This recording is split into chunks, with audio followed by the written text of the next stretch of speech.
علت شعنتا ورح 14 عام سمرت ازي لو معنتي كل غزي كابسوني كسب عربي حدش نجر لي طفو له ابزو channel زي لمون ناي واغا فراشن انسولان كومفورتن كوبورتا منصاف خالوتن واغاتات حيزلكم مصينيخو سكاب خندي يشوطو اب كتما مقلل لبل كله كنرينا سلازي خمت لمدس كعمود اتا رايبو ناي دخامي واغاون لايك شير سبسكرايب ناغوركم نعرختكم كون يخلينا خالوت سوات شير ناغوركم فيديو زجمرو خزي نابتي زرزر واغا نحلف سلازي بمجمريا انريو ناي واغا فرناشيو دحريو انسولا منصافنا لكن خدينا سلازي بلدلكم عقني ايو فرناش شدليكم كمتر 20 جميرو سكاب متر 50 80 نابلي خد مالتيو سلازي بدول بونددنا باكسترا لبحال انيو مالتيو سلازي خمتري وزلكم ازيا بمتر 20 متر 20 قمتا تيكنس دما وي دما تيكنس مالت رغد مالتيو نايت فرناش رغدو تيكنس يبحال تيكنس 24 قمتا متر 20 تيكنس دما 24 واغا دما وسخ ساعات شوطل زلا 7500 بمتر 20 قمت تيكنس 24 7500 እና تشط تركب ስለዚህ هملونكم ቆንጆ ምቾት ለሎ ፍርናሽዩ ዞዝኒዮ ለዓል ዋጎ ኪቱሉ لحاش البار فرناشي ዞዝኒዮ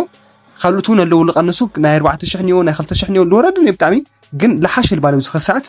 ካብ 7500 مركب تخليخو ስለዚህ ናይዚ ሜትሮ 20 ፍርናሽ ዝዋጋ እዚ ካብልና አጽና ድማ እንሪኦ ናይ ሜትሮ 50 እዩ ስለዚህ ኣብ ከተማ መቀለ ክንደይ ሆቴልና በሜትሮ 50 ቆሞቱ رغدو دما 24 لخونه فرناش شندين يتيلنا كاب 6500 جمير سكاب 8500 مركاو تخلوهم يخم زيوم نايزي خز ساعات للو واغويو كاونا غاون نامفلاي واغا كم تخليو سلازغنا نخزو لو واغغنا كاب 6500 سكاب 8500 مركاو تخلوهم يخم تايو فليلي لمصتينا غنا اتي لتقمو ناي فايبر عينتنا خالي دما لتقمو ጨርቂ لتقمو ጨርቂ حد غزي زنشرات ጨርቂ نيو لتقمو استوعلكم تخوينكم ترستلهم حد غزي بتعمي قبل على نيرخ انا تحت لمسك عند فرناشات نيو اذا تايو لمصتينا لتقمو ጨርቂ بلعل لطفللو ጨርቂ اسو لنشرات تخونمو حد غزي ندقستلنا وي دما مسونتنا ناي مطواق ነገር يفطر بتعمي راحات مقوتنا مفطر صقمات يفطر مالتي ስለዚህ ዞዝኒ አይነት صقمات ስለልፈጠር እቲ ለሐሸ ልባሃል ናበለዩ ቃልፈላል ዋጉ كابتي 6500 نخزينا 7500 9500 سكاب 19000 الخد مالتيو سلازي بقى صريتهم مستواغوم نا لعله يجو الخد مالتيو سلازي ابز خساعات زلواغو خنديتينا نا متر 50 6500 جميرو سكاب 8500 مركب تخليهم اب كتما مقلب زلواغا مالتيو سلازي حصره بيله كنغركم تلخو نايزوم كمتر 20 جميرو سكاب متر 80 حصره بيله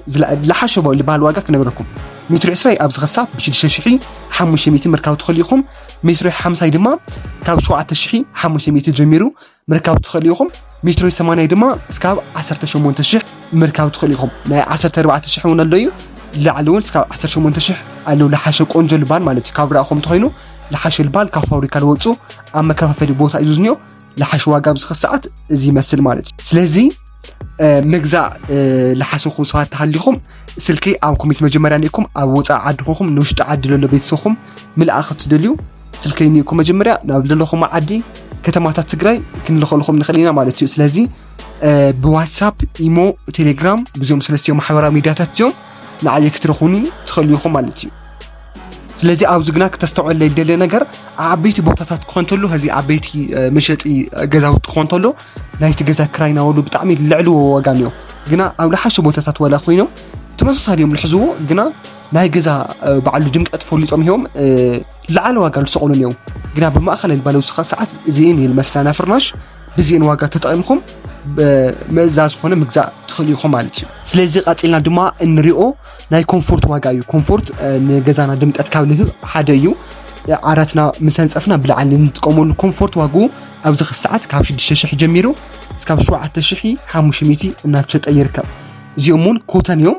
ኮተን ለኾኑ ንሚትሮ 54 ኾኑ ለኾልዮም ዚኦም መብዛሕትዮም ግዜ ሰባት ኮምፎርት ምርጫ ይገብሩም ተፈልጦ እዚ ኮምፎርታት ሰበይ ጥቀሚ መብዛሕትዩ ግዜ ልጥቀም ናይ ኮምፎርት እዩ ስለዚህ እዚ ኮምፎርት ግን ኣብዝ خساعات ዘለዋጉ ካብ 6000 ጀሚሩ ባዕሉ እስካብ 7500 እና ተሸጠ ይርከብ ማለት እዩ ስለዚህ ና ኮምፎርት ዋጋ እዚ ካብና አጽና ድማ እንሪዮ ናይ ኮምፎርት እዩ كوبورتاون واقو بزخسات كاب 3000 جميرو ناي كوريا تريو زلخم ازي اوز فيديو تريو لكم ناي كوريا ايو سينجل خوينو ناي تشركر لسلاسي لكم بطعم قنجل باله بزخسات ناي كوريا متفلطوم بزح ጥራት ለው ማቴሪያል ካብ ዝስራሕ ዓድታት እዮም ዋጎም ድማ ትሪዎ ዘለኹም ካብ 3000 ጀሚሩ ይልሽወጥ ዘሎ ኣብ ሰዓት ካሊውን ብደብል አሉ ብደብል ኮይኑ እዚ ኮቦርታ እዚ ብደብል ናይ ዱባይ እዩ እዚ ናይ ዱባይ እውን ካብ 2400 ጀሚሩ ምርካብ ትخلوም ኢኹም ማለት እዩ እቲ ናይ ኮሪያ ብሲንግል ኮይኑ ካብ 3000 ጀሚሩ ምርካብ ትخلوም ኢኹም እዞም ደብል ዝኾኑ ግና ናይ ዱባይ ዓዲዮም ካብ 2400 ጀሚሩ እዚኦም ምርካብ ትخلوም ኢኹም ማለት እዩ ስለዚ ምግዛእ ኾነ ንዓየ ምርካብ ትደል ሰዋት ቢሞ ቴሌግራም ዋትስአፕ ስልከይ ኣብ ኮሜንት መጀመርያ ንኢኩም ቦ ማሕበራዊ ሚድያታት ክትረኹኒ ትኽእሉ ኢኹም ማለት እዩ ስለዚ ብውሽጢ መስመር ንዓየ ረኺኹም ናብ ደስ ዝብለኩም ናይ ከተማታት ትግራይ ክልኸልኹም ይኽእል እየ ማለት እዩ ካሊ ድማ እንሪኦ ናይ ምንጻፍ ዋጋ እዩ ምንጻፍ ኣብዚ ሰዓት ሰብ ብዙሕ ግዜ ናብ ሰራሚክ ይልኸድሉ ቀደም እንጥቀመሉ ነበርና ማሻሻታ ምስ ገብረኻ ገዛኻ ምንጻፍ ይልግበር ነይሩ ሎሚ እውን ሰራሚክና ኾነ ሙፂ ግና ኣብዚ ሰዓት ምንጻፍ እውን ምንም ፍርናሽ ክንጥቀም ተለና መሬት ኸዚ ብታሕቲ እንጥቀሞ ምንጻፍ እዩ ኣብዚ ሰዓት ና ምንጻፍ ዋጋ ጦፊ ልባል ነገር ነው ግን ሰባት በብዝሕ ዝጥቀሙሉ ኣብዚ ሰዓት እውን ኣሎ እዩ እቲ ዘመናጨት ኣብዚ ሰዓት ቆንጆ ልባል ምንጻፍ ብ950 ዋጋ ምርካብ ትኽእልዎም ኢኹም ማለት እዩ ናይ 700 ናይ 600 እውን ኣለው እዮም ግና እሶም هم ትፈልጥዎም ሓደ ግዜ ምንጻፍ ክልተ ዓይነት ነው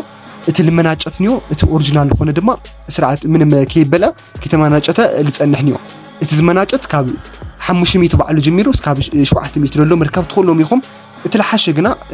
ልባል ምንጻፍ ኣብዚ ሰዓት እስካብ 950 እናቸጠ ይርከብ ኣብቲ ቪድዮ ወንهم ትሪእዎ ኣለኹም እቲ ብደገ ወፂ ዘሎ እቲ ፌስታል ትገብሩ ዘሎ እሱ እስካብ 950 እናቸጠ ይርከብ ስለዚህ ምግዛእኹም ነይተርፈኩም እቲ ለሓሸ ምንጻፍ ናይ 950 ዋጋ እሱ ምጥቃም ትኽእሉ ኢኹም ማለት እዩ ካሊውን ኣመወዳእታ እንሪኦ ናይ አንሶላ ዋጋ እዩ አንሶላ ኣብዚ ሰዓት እናቸጠሉ ዝርከብ ዋጋ ካብ 800 ጀሚር እስካብ 1300 እናቸጠ ይርከብ ኣብቲ ቪድዮ ወንهم ትሪእዎ ኣለኹም ቆንጆ ልባል አንሶላታት እዮም ለለው ሰሙን ካብ 800 ጀሚሩ እስካብ 1300 እናቸጠ ይርከቡ ጽልመት ስለለይ አጋጣሚ እዚ ቪድዮ ምበር በደንብ በአካል መጽኹም ናይቲ ጨርቁ ለስላሲና ጥንካሬ በቀዲዱ ለቀደድ ይኾነ ቆንጆ ልባል ምንጻፍ እዩ ዋጉ 800 እዩ እስካብ 1300 እውን አሎ ዝተፈላለዩ ናይ ከለር አማራጭ ምርካብ ትኽእልዎም ኢኹም እዚኦም ተደሊኹም ስልከይ ኣብ ኮሜንት መጀመርያ ንኢኩም ክትገዙ ኾነ ክትልኹ ትኽእሉ ኢኹም ናብ ዓድል ይለሎ ቤትሰኹም ማለት እዩ ስለዚ እዚ ከምኡ ናበልና ኣመወዳእታ በጽሕና ኢና ስለዚ ናይ ኮቦርታ ኮምፎርት ፍርናሽ አንሶላ ምንጻፍ ካልኦት ዋጋታት ሪኢና ንናው ሎማዓንቲ ናጋውን ብናይ መጋረጃን ካልኦት ዋጋታት ተመሊሰክ መጽኩም ኣብ ሰሙን ዚ ቆንጆ ልባል ዋጋታት ኢና ክንርኢ ስለዚ ከም ተለመደ ፍቅርኩም ብላይክ ሼር ሰብስክራይብ ናገርኩም ግለጽዎ ናይት ማላኹውን ናይ ፈርኒቸር ኣቁሑ ዋጋታት ነው ናይ ሶፋ ዓራት ቁምሳጥን ዳይኒንግ ቴብል ካልኦት ኣቁሑታት ነው ሰሙን ምርኣይ ትኽእሉ ኢኹም ስልከይውን ኣብ ቁምጠልኹን ይኹያ ቦም ደውልኹም ናይ ፈርኒቸር ኣቁሑ ኮን ይኽእል እዩ ናይ ቢዝነስ ክትጅምሩ ትደልዩ ዓድኹምውን ዝተፈላለዩ ዓይነት ማሽናት ናይ ሽምዓ ናይ አጃክስ ኮን ይኽእል እዩ ናይ ፈሓም መስርሒ